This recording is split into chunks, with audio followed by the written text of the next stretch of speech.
Mas não caia nisso aí. 47 minutos foram gravados ontem em vídeo exclusivo que complementam esse vídeo. A gente conversou lá, já explicou essa situação. Vou explicar novamente, claro, muito mais. Lembrando, para ajudar o canal, temos o link da Amazon, clicou, navegou, comprou, ajudou o canal. E sim, a gente vai falar da ONU e todo esse, né, essa coisa de gostei muito do Lula, né? Trump chama Lula de homem muito agradável e anuncia encontro na próxima semana, né? Na verdade, ele anunciou o encontro, mas não sabe se o Lula ficou muito confortável. A gente vai ver que não é bem assim. Não tivemos muito tempo para conversar, talvez uns 20 segundos. O que dá para falar em 20 segundos? Separa desses números, tá? 20 segundos, 29 segundos. Dá para falar o que em 20 segundos, sendo que você tem que traduzir. Tá? O Lula não entende nada de inglês, né? Diz ele. Mas por cerca de 39 segundos tivemos uma excelente química. Ele me pareceu um homem muito agradável, eu gostei dele, só faço um negócio com pessoas de quem eu gosto. Eu gosto muito, eu gosto dele, só faço um negócio com pessoas de quem eu gosto. Vocês vão entender o que está acontecendo rapidinho, daqui a pouquinho. Trump disse que teve excelente química com Lula, gostei dele, ele gostou de mim, todo mundo dizendo isso, e o Lula Chaka. É uma vitória para Lula, diz Lula Chaka, após fala de Trump sobre o brasileiro super animado. Uma coisa super linda. Olha, ele elogiou o Lula, agora vai. É estranho, parece que esses caras não entendem, né, como é a geopolítica. Trump tem desejo sincero de dialogar com o Brasil, analisa Ricardo Noblat. Mas o Lula dizia que não, Noblat. Agora ele realmente quer. Mas o Lula disse que ninguém queria conversar com ele, né? O pessoal da BBC teve que perguntar 6 vezes. Não há um cidadão neste mundo que resista ao charme de Lula, né? Diz líder do governo sobre Trump. Né? Aquele charme, aquela voz aveludada, aquela coisa maravilhosa. Ninguém consegue. E a Folha diz que até bolsonaristas admitem que Lula sai vencedor de embate com Trump e Eduardo perde espaço. Já colocaram o Eduardo no meio. Falando tudo isso, vamos direto ao assunto. Lembra dessa imagem? Pois é, essa imagem aqui é Kim Jong-un, está aí, né, Donald Trump. Aí você vai se perguntar o que isso tem a ver. Absolutamente tudo. Né? Até coisas que eu realmente não concordo. Eu não apertaria a mão do Kim Jong-un porque eu não sei o que acontece na Coreia do Norte. A gente não sabe o que acontece. Não tem Google Maps, não tem mídia, você não sabe. Mas Donald Trump, como presidente dos Estados Unidos, foi lá e pacificou a situação. E olha o sorrisão do Donald Trump. Né? Por quê? Porque ele sabe muito bem o que está fazendo. E, muito provavelmente, se existir esse encontro mesmo do Lula com o Trump, vai ser a mesmíssima coisa. E o pessoal vai achar que realmente o Kim Jong-un foi um grande vitorioso na época. É diferente. BBC perguntou 6 vezes a Lula se ele tentou ligar para Trump. Veja o que o presidente respondeu. Respondeu um monte de escapatórias. Ele escapou de todas as 6 vezes que foram perguntadas. Por quê? Porque ele não sabe o que dizer. Ele falou que mas você ligou? Não, não liguei porque ele não quer conversar. Mas você tentou ligar? Não, porque ele não quer. Donald Trump foi lá, encontrou ele no corredor, puxou o cara, falou, vamos se encontrar então? Você está dizendo que, né? A gente não se encontra. Você é um cara super gente fina, vamos bater um papo. Tá? E o que acontece? O governo brasileiro teme que conversa com o Trump possa virar humilhação para Lula. Lembra a primeira vez que o Zelensky foi falar com o Trump? Lembra quando o presidente da África do Sul foi conversar com o Trump? Esse é o grande medo dos caras. Lula e Trump devem conversar por telefone ou videoconferência. Mauro Vieira já fica muito com medo. Né? Falam que a agenda está cheia. A maior economia do mundo quer falar com o Brasil e o Brasil está com a agenda cheia. Nossa, é muita soberania. Reunião, Lula e Trump, Itamaraty tem efeito Zelensky que mantém cautela. Cautela absoluta. Conversa com Lula não pode ser palco para Trump, dizem fontes. Ele sabe que se colocar o Lula na frente do Trump, Trump pode dar vários sorrisos, várias risadinhas, mas o assunto vai ser bem sério. Porque o que acontece aqui no Brasil é realmente muita pancadaria para cima da esquerda. E a gente vai provar nesse vídeo pela reação do Lula na sua reunião fechada com os Estados Unidos. Porta-voz dos Estados Unidos detalha a organização de encontro entre Lula e Trump. Tá? Então já começa o pessoal cobrando nos Estados Unidos. Vai ter encontro então, né? Vocês vão conversar. Imigração e energia verde estão destruindo o planeta, diz Donald Trump. Na verdade, o Donald Trump ele fez diversos, um discurso extremamente pesado na ONU, enfrentando a própria ONU. Tá? E a gente vai falar do Lula também. Fez aí critica sanções a Cuba e pede diálogo entre Estados Unidos e Venezuela. Então o Lula também teve esse enfrentamento que ele está fazendo há muito tempo. Tá? Na ONU, Lula é ovacionado após defesa de Cuba. Todo mundo batendo palma. Lula critica a inclusão de Cuba como um país terrorista. Mas olha só, enquanto o Trump passou por uns problemas, que a gente vai falar de tudo aqui, os problemas, ele fez as brincadeiras, ele falou sério contra a ONU, e algumas coisas ele fez umas piadinhas, porque existiu. Aconteceu uns negocinhos estranhos lá. Mas olha a reação do secretário de Tesouro dos Estados Unidos após Lula criticar a inclusão de Cuba em lista de patrocinadores do terrorismo. Não dá para ver aqui, não vou passar o vídeo, né? mas ele só fazendo assim com a cabeça. Fazendo assim com a cabeça, totalmente indignado. E não só ele, veja a reação de comitiva de Trump quando ele elogia Lula, todos com cara fechada. O Marco Rubio então não se segurava de desgosto, ainda mais ele sendo cubano, né? Marco Rubio não aplaude o discurso de Lula em Assembleia da ONU, porque os caras já sabem a missão. A cara de Marco Rubio está para poucos amigos, com certeza absoluta, porque é ele que tem, vamos dizer assim, de forma mais próxima, feito as sanções e avançado para cima, né, da esquerda brasileira. Equiparar criminalidade e terrorismo é preocupante, diz Lula na ONU. A gente pergunta por quê? Por que tão, vamos dizer assim, preocupante fazer algo do tipo? Na ONU, Lula fala de condenação de Bolsonaro e é aplaudido. Brasil deu recado, né? Então ele já começa, ele colocou tudo que gostaria, desde condenação de Bolsonaro, regulação de internet, né? Ataque à regulação das redes serve para encobrir interesses escusos, toda a sua movimentação, e até conseguiu, diz aí a Folha, driblar o Trump, né, e fecha acordo com a Califórnia para mercado de carbono e transição energética. E conseguiu um avanço, na verdade tem até amiguinhos, né, como a gente sabe, da Europa.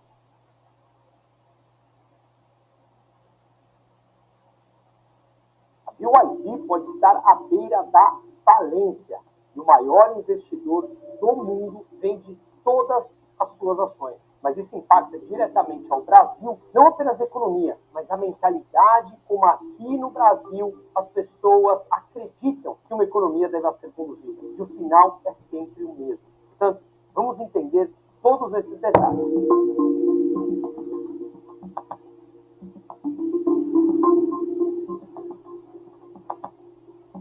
Antes de tudo, meu nome é Bruno Muso, eu sou economista e atuo há 19 anos no mercado financeiro, na parte de investimentos, pessoa física e pessoa jurídica, tanto aqui no Brasil como fora, onde eu atuei por alguns anos, na Europa e nos Estados Unidos. Deixo o QR Code aqui na tela para que a gente possa conversar a respeito do seu perfil mais específico. Lembre-se, em meio às crises surgem as grandes oportunidades. E o importante desse canal também é que nos faça refletir. No final das contas, se discordamos ou concordamos, isso faz parte do jogo. Mas a reflexão é o que o grande Estado burocrático hoje quer que nós não façamos, justamente para pensar como ele. Portanto, se esse vídeo e todos os outros disponíveis nesse canal te ajudam a refletir e trazer formas, procurar alternativas, oportunidades e blindagem do seu patrimônio, por favor, compartilhe o vídeo, se inscreva no canal, ative o sininho aqui embaixo. Isso ajuda o YouTube a distribuir esse conteúdo. Mas vamos direto ao tema. A BYD pode estar à beira da falência. Uma das mais importantes montadoras de veículos chineses que invadiu o mercado mundial e muito forte o mercado brasileiro nos últimos meses e até nos últimos anos. Em meio a tudo isso, Warren Buffett, o maior investidor do planeta Terra, vendeu todas as suas ações após 17 anos e, obviamente, surfar todo o crescimento da empresa. Lembre-se do que falaremos aqui. Toda intervenção gera disfunções na economia e essas disfunções, quando a crise chega, tendem a ser muito mais severas. Foram assim em todas as crises, as mais recentes, 2008, depois com pandemia, a crise da Europa, começo de 2011 e 2012, e o que estamos vendo agora nos altíssimos níveis de endividamento dos governos atuais. E sempre a dívida é diminuída no chamado calote branco através da inflação. Ou seja, todos nós pagamos pelas irresponsabilidades intervencionistas dos governos, mas no curto prazo geram benefícios. Tudo parece estar sempre muito bem. Afinal de contas, a economia, os números estão sendo anabolizados por um endividamento. E essa conta chega. Nesse meio tempo, quem consegue surfar essa onda se dá bem. Foi o caso do mega investidor, talvez, por que não dizer, o melhor do mundo nos últimos tempos, Warren Buffett, e com seu ex-sócio, que agora faleceu há pouco tempo, compraram ações e surfaram toda essa onda da BYD, mas um sinal importante, ele vendeu todas as suas ações. E muitos já estão interpretando como a Evergrande Automotiva, em alusão à maior construtora da China, que também está à beira da falência, e ao longo dos últimos anos já fizemos alguns conteúdos aqui a respeito da empresa. Portanto, como eu falei, no curto prazo, todo esse anabolizante que eles injetam na economia gera uma demanda artificial, preços artificiais. que não condizem com a realidade. Quando a verdade bate a porta, os números são muito mais complicados e aí a resposta é uma só: deterioração do poder de compra, uma vez que inflaram artificialmente os números que não correspondem à demanda real da rua, do consumidor como um todo. Portanto, o que aconteceu na China, tanto no setor imobiliário, que representa toda a cadeia produtiva, 25% do PIB chinês, e agora está em franco declínio, com cidades fantasmas e uma oferta gigantesca de imóveis que não corresponde à demanda real das pessoas, sem os incentivos perversos no curto prazo dos governos através do endividamento, ocorreu a mesma coisa, ao que parece, com a indústria automobilística. Incentivos do governo federal, do Partido Comunista Chinês, que impulsionaram toda a fabricação de novos automóveis, com incríveis mais de 530 montadoras existentes na China nos últimos anos. Mais de 530. Repare isso. Quantas indústrias automobilísticas pré-China você conhecia? É impressionante. Agora, mais de 400 dessas mais de 530 foram à falência. Hoje, ainda em atividade, mais de 130 montadoras chinesas. Mesmo assim, o número é impressionante. Estímulos, incentivos fiscais, dinheiro barato através de subsídios que geraram incentivos para a construção de novas fábricas e fabricarem mais veículos. Isso gera construção, que gera emprego. Tudo isso dá a falsa sensação que a economia está pujante. O mesmo que levou a economia a crescer na China no começo desse século, construindo portos, aeroportos, rodovias. Só que transformar tudo isso que eles construíram em consumo é a grande dificuldade. Inclusive, tudo isso gera impostos, o que parece que está tudo bem. Eu já fiz um outro conteúdo aqui, que está disponível nesse canal, sobre o consumo interno na China, que está baixíssimo. As pessoas têm um altíssimo nível de poupança, mas não querem investir, e o altíssimo nível de desemprego entre os jovens. E tudo isso faz com que a confiança no consumo caia, além do ponto que é extremamente complexo acreditar nos números divulgados pelo governo chinês. Mas todo esse intervencionismo geram disfunções óbvias. As pessoas, as empresas continuam a produzir graças ao amplo financiamento e intervencionismo estatal, através do governo, do Partido Comunista Chinês, e isso dá a falsa sensação que produza, vale a pena produzir, só que não há demanda real.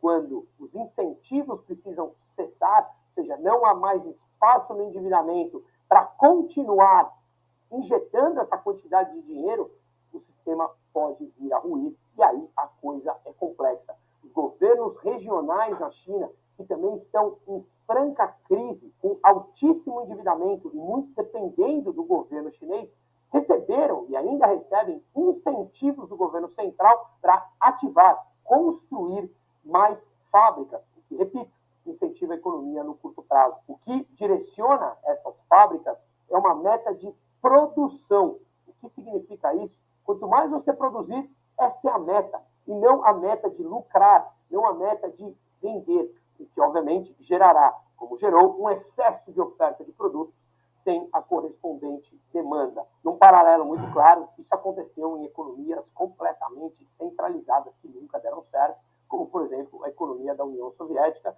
ou até mesmo no Japão, nos anos 90, quando as fábricas permaneciam vazias, e conseguimos encontrar isso no YouTube, fábricas completamente vazias, com os trabalhadores dormindo lá dentro, mas que o governo dava incentivo para que elas não mandassem as pessoas embora, para maquiar todos os números e dar a impressão que a economia está indo bem no curto prazo.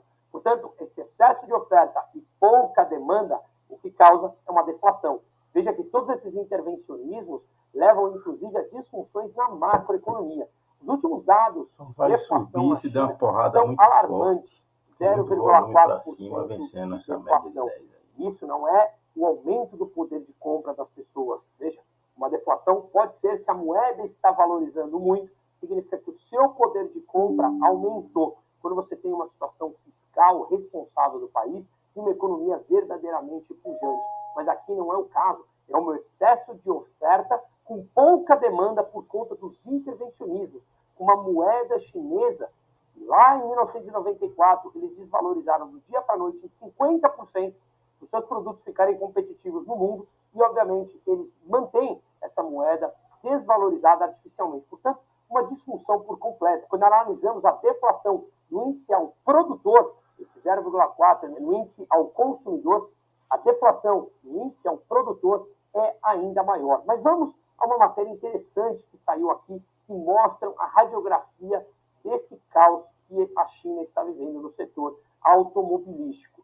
Abre aspas aqui para a matéria. Os preços dos produtos que saem das fábricas chinesas vêm caindo ano a ano há 32 meses consecutivos. As margens de lucro da indústria automobilística chinesa caíram quase pela metade na última década. Preços mais baixos podem parecer atraentes para os consumidores, mas o nivelamento por baixo é corrosivo para o crescimento. Fornecedores pressionados têm pouca margem, e aí eles não conseguem aumentar salários, o que leva a maior vulnerabilidade social. Claramente, os consumidores vão gastar menos, o que impacta a economia como um todo. Os fornecedores afirmam que agora são solicitados a reduzir os preços com uma frequência que chega a ser mensal. As montadoras estão intensificando suas auditorias e exigindo informações, o que os fornecedores pagam pelos materiais. Olha o nível de intromissão. Inclusive, em uma pesquisa realizada pela Associação de Concessionários de Automóveis da China, 84% dessas concessionárias afirmaram terem vendido seus veículos no ano passado a preços inferiores aos preços pagos às montadoras. Portanto, 84% delas afirmando que estão vendendo com prejuízo. Esse fenômeno, em mandarim, já ficou conhecido como Meiyuan, que é basicamente uma situação em que as pessoas trabalham duro e competem ferozmente sem que ninguém consiga progredir. Isso normalmente acontece em economias quando passam por crise. Os fabricantes chineses de veículos elétricos que têm que arcar com as grandes fábricas para mantê-las em funcionamento estão presos ao Meiyuan. E, obviamente, o governo não quer que essas concessionárias fechem, porque lá estão pessoas empregadas, lá estão fabricantes que acabam empregando mais pessoas e também pagam impostos, sejam aos governos regionais ou ao governo central. E como eu falei no começo, mais de 100 fabricantes encerraram suas atividades diante de novas diretrizes do governo chinês. Quando colocamos isso nos anos anteriores, repito, foram mais de 400 que fecharam e ainda mais de 130 continuam em pleno funcionamento, mesmo com essa guerra de preços. A medida forçou as montadoras a reduzirem drasticamente seus custos para se manterem competitivas, o que pressiona especialmente as empresas com menor capacidade financeira. Segundo a própria BYD, o movimento pode resultar em uma onda de falências e acelerar a consolidação do setor. Veja, tudo isso oriundo daquela intervenção para causar uma falsa sensação de crescimento da economia e de geração de empregos e, consequentemente, geração de renda. Em meio a tudo isso, os Estados Unidos proibiram a comercialização de marcas chinesas, enquanto a União Europeia optou por elevar as tarifas de importação. Ao passo que o Brasil, aqui a realidade é um pouco diferente, e em 2025, 92% dos carros elétricos no país são de origem chinesa. 92%. Por outro lado, segundo diz a matéria, caso isso se confirme, o mercado brasileiro poderá ser beneficiado com mais opções de veículos elétricos a preços acessíveis, ok? Mas muita atenção também com esses fabricantes. Afinal de contas, o fluxo de caixa deles está apertado. Será que mais morrerão ao longo do caminho? Se você tem um desses carros, como você fará a revenda desse veículo? E a troca de peças? Será que haverá suficiente para você, de repente, numa eventual necessidade de arrumar o carro? Como isso ficará? Portanto, os problemas são importantes para serem analisados. E segundo a matéria do The Wall Street Journal, eles falam que, segundo uma importante fonte de uma montadora, abre aspas, é um pesadelo para o fluxo de caixa dos fornecedores. Aqueles que fornecem as peças às montadoras não estão recebendo em dinheiro, ao menos os que vendem para a BYD. Eles recebem em algo que chama D-Chain, D da letra D, de Dream, de Build Your Dreams, que é a BYD. Portanto, obviamente, eles conseguem pegar esse D-Chain e trocar nos bancos, só que, obviamente, com um desconto, o que gera um problema de fluxo de caixa para esses fornecedores. E o pior, a BYD vem pressionando os fornecedores e eleva a atenção na corrida dos carros elétricos, porque nos últimos tempos ela vem alongando o prazo que ela demora para pagar para os fornecedores, que pode chegar a incríveis 365 dias, ou seja, um ano. Como é que os fornecedores conseguem continuar fornecendo a BYD? Se irá receber em VeChain para descontar no banco, com desconto e após um ano. O que obviamente fica claro é que nos últimos anos a BYD sextuplicou a sua receita, mais especificamente nos últimos 5 anos. Porém, no mesmo período, as suas contas e títulos a pagar, ou seja, as dívidas com os fornecedores, aumentaram 9 vezes, chegando a 54 bilhões de dólares, representando 2/3 do passivo da montadora.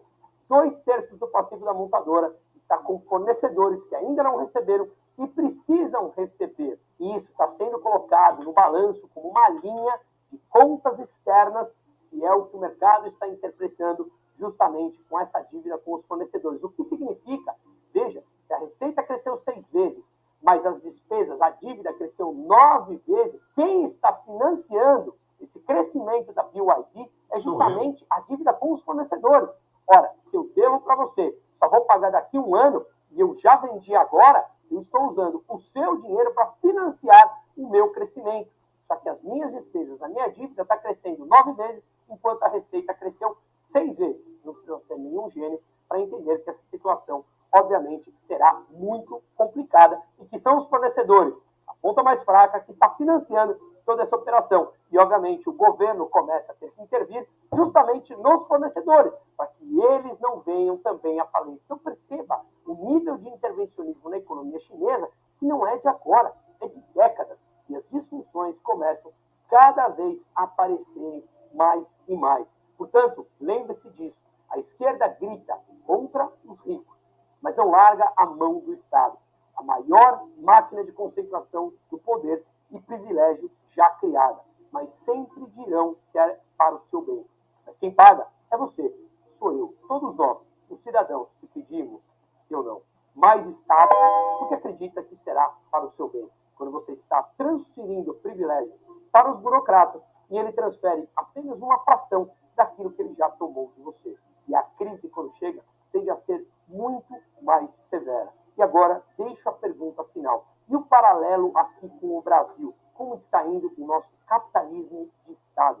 E todo esse intervencionismo que a gente vem falando a cada semana aqui e que, obviamente, faz preço dos seus investimentos, do fluxo de caixa da sua empresa, que precisa, sim ou sim, ser protegido. Novamente, deixo o QR Code na tela e será um prazer falarmos sobre isso. Repito, como está o capitalismo de Estado brasileiro, a moda do século XXI, nas mãos do PT?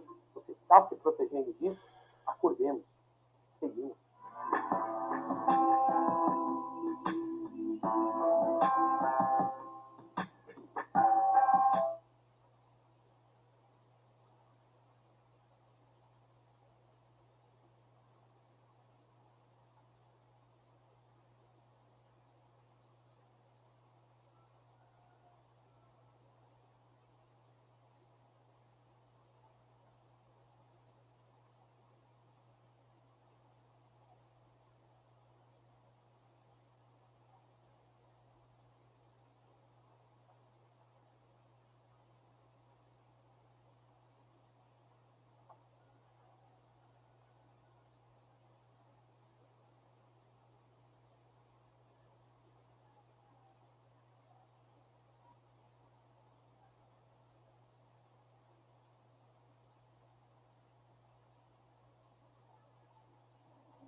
com a lista de outras autoridades brasileiras, que nesse caso aqui perderam o visto. Ainda não é uma questão de Magnitsky, mas sim a perda do visto para viajar aos Estados Unidos. O destaque foi o Jorge Messias, que é o AGU, né, o advogado-geral da União. Além disso, você tem o ex-advogado-geral da União, José Levi, o ex-ministro do Tribunal Eleitoral, Benedito Gonçalves, ficou famoso por aquela frase, né, missão dada, missão cumprida. Teve uma atuação bem destacada ali na época do período eleitoral, o Benedito Gonçalves. O juiz auxiliar e assessor do Supremo Tribunal, o Ayrton Vieira, que aparece também nas denúncias do Eduardo Tagliaferro, Ayrton Vieira. O ex-assessor do Tribunal Eleitoral, Marco Antônio Martins Vargas, também aparece nessas denúncias. E Rafael Henrique Janela Tamay Rocha, outro assessor do Judiciário. E aí o Paulo Figueiredo fez até um tweet complementando essa lista. Ele coloca esses nomes todos que a gente colocou e inclui também o nome da Cristina e o Kiko Kusahara, chefe de gabinete de Alexandre de Moraes. Então, a chefe de gabinete de Moraes também perdendo o visto. E aí ele coloca até a lista de quem já tinha sido sancionado antes, né, com a perda do visto também para os familiares. Então, é o Barroso, Fachin, o Toffoli, Zanin, Flávio Dino, Carmen Lúcia, Gilmar Mendes, Paulo Gonet, que é o PGR, o Lewandowski, o Pacheco, o Padilha, que acabou até desistindo de ir para Nova York, agora lá na ONU, o Mozart, que trabalha junto com o Ministério da Saúde, e Alberto Kleiman, também ex-funcionário do governo. Esses três aqui pela questão do mais médicos. O Luiz Felipe, não são ainda 200, 300, como você disse, mas essa lista está grande. Nesse caso, ainda só em relação a vistos americanos. Exatamente. O caminho é esse mesmo. Eu acho que isso aí, o prejuízo individual para essas pessoas, eu acho que é muito grande, porque você reverter uma posição como essa é muito difícil. E, às vezes, demora mais do que uma geração. Então, não vi muitos casos de reversão de muitos dos que foram sancionados no passado. Então, é uma coisa que você gostaria para si? Eu acho que não, considerando que os Estados Unidos ainda é uma área influente. Agora, eu vou ainda prezar, esses ainda são funcionários públicos, né? Tem pessoas também na livre iniciativa. Para esses, talvez pese muito mais. Grandes empresas que ajudaram o governo, muitos que financiaram, no tiveram multas sendo livradas aí pelo STF. E esses são uma parte interessante do... Teve gente pedindo para a mídia também. A mídia e grandes empresas também, não somente o funcionalismo público que estava... A verdade é essa, a estrutura brasileira, ela é grandes negócios com grande governo. É isso. Então, os dois estão acoplados. Então, quais são os grandes negócios que se beneficiam desse grande governo? E os dois estão juntos, se defendem, se promovem, reiteradamente se autofinanciam. Uns, o governo alivia de um lado, às vezes as multas ou a questão tributária, e do outro lado, a financiamento de campanha e até mesmo ajuda midiática. Então, você tem aí uma simbiose que precisa ser desestabilizada. Eu acho que, em agindo com timidez, assim, com essa parcimônia toda, no contexto em que os Estados Unidos está perdendo o poder de barganha, eu acho que talvez não seja a estratégia melhor. Se eu fosse o governo norte-americano e quisesse, de fato, ter um impacto maior, eu já faria um rodo geral em todo o sistema de apoio e aí voltaria atrás em um ou outro, que talvez tenha sido um exagero. Mas eu acho que é necessário a gente colocar isso em pauta, porque, mais uma vez, o impacto que isso tem é a individualização do problema.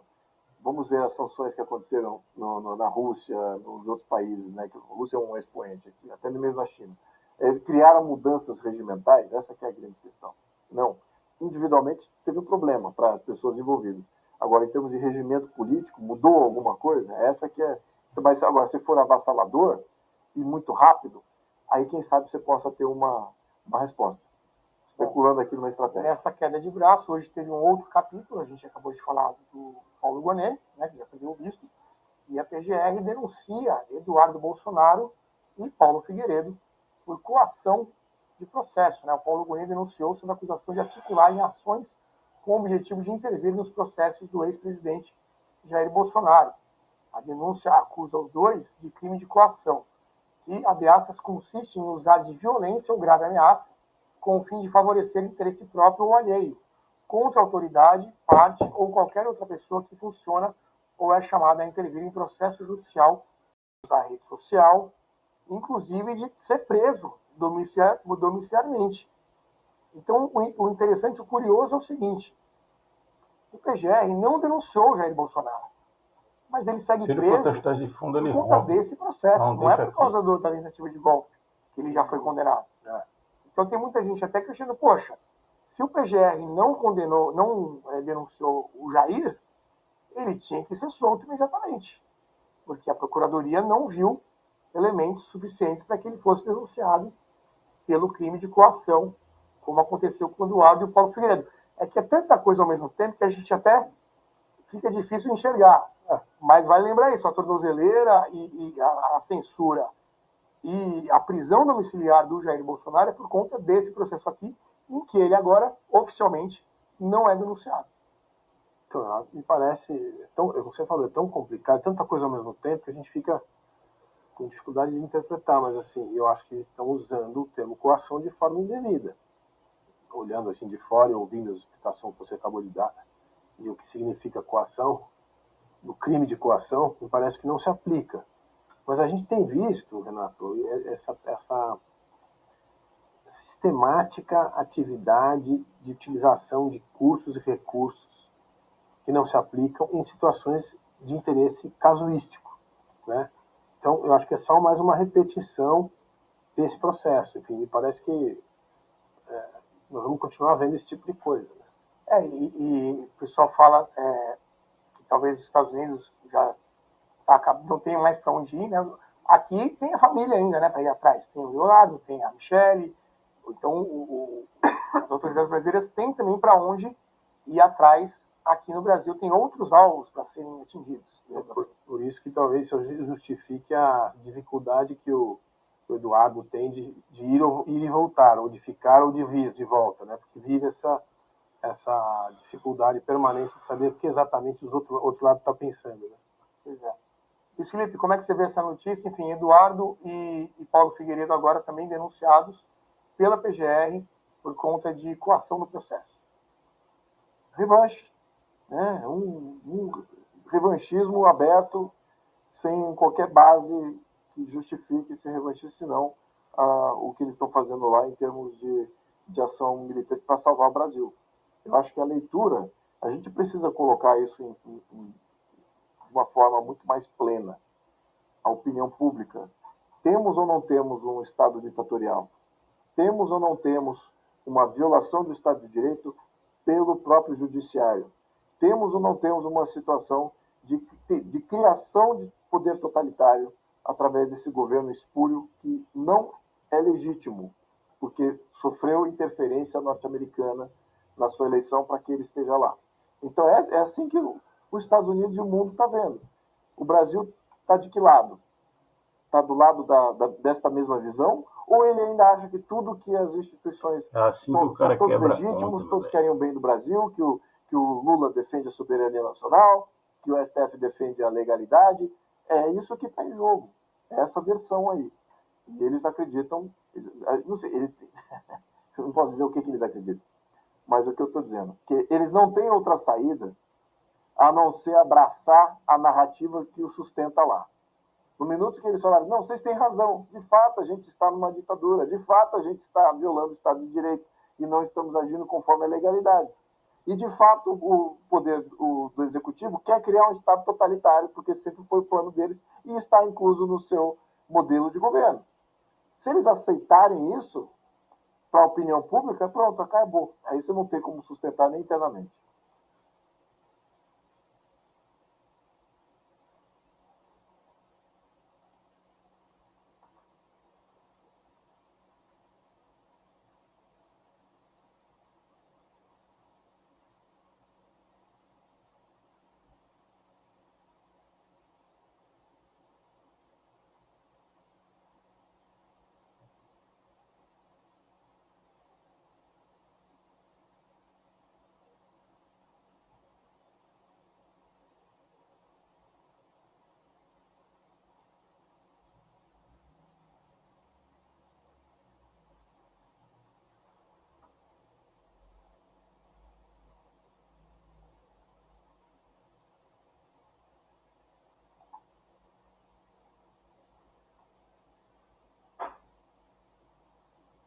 Qual que você acha dessas famílias que é a mais poderosa? É o Rockefeller ainda?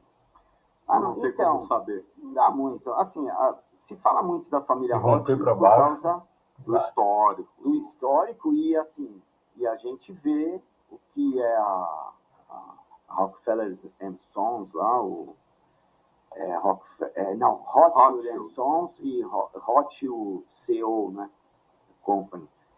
E aí você vê a ramificação, assim, então não dá para saber, né?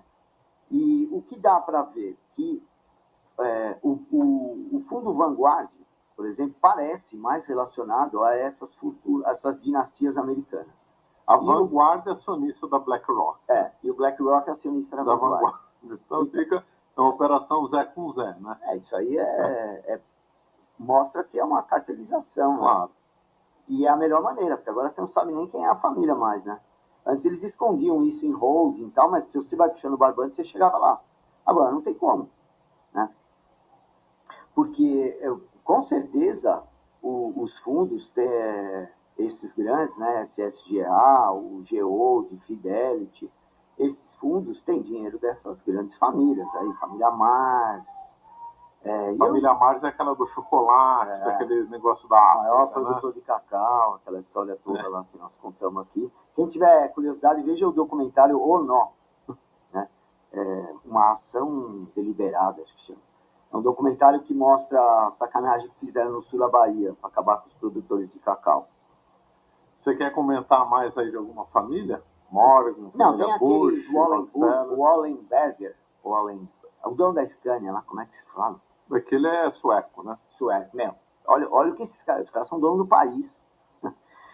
Todas as empresas da Suécia de relevância internacional é tudo da mesma família, né? E eles têm o que hoje é uma fundação ligada à saúde também, que acho que assim, só é menor que a Bill e Melinda Gates nessa área.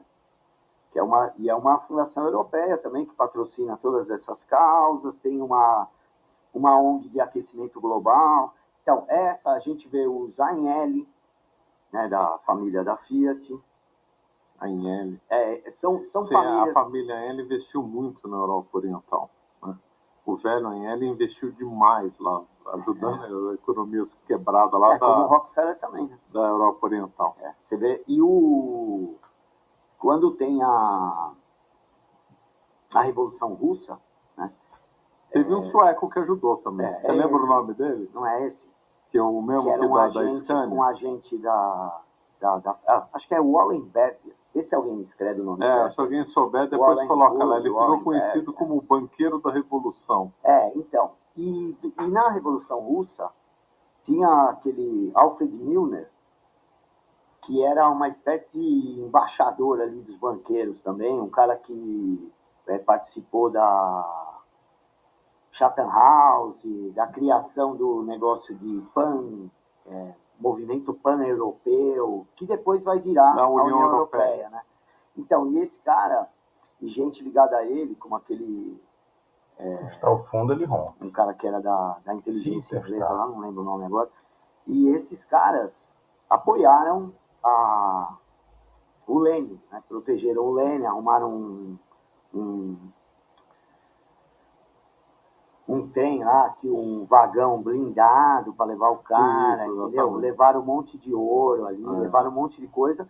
Então, tanto é verdade isso, porque todo mundo falava só do JP Morgan, que deu o dinheiro lá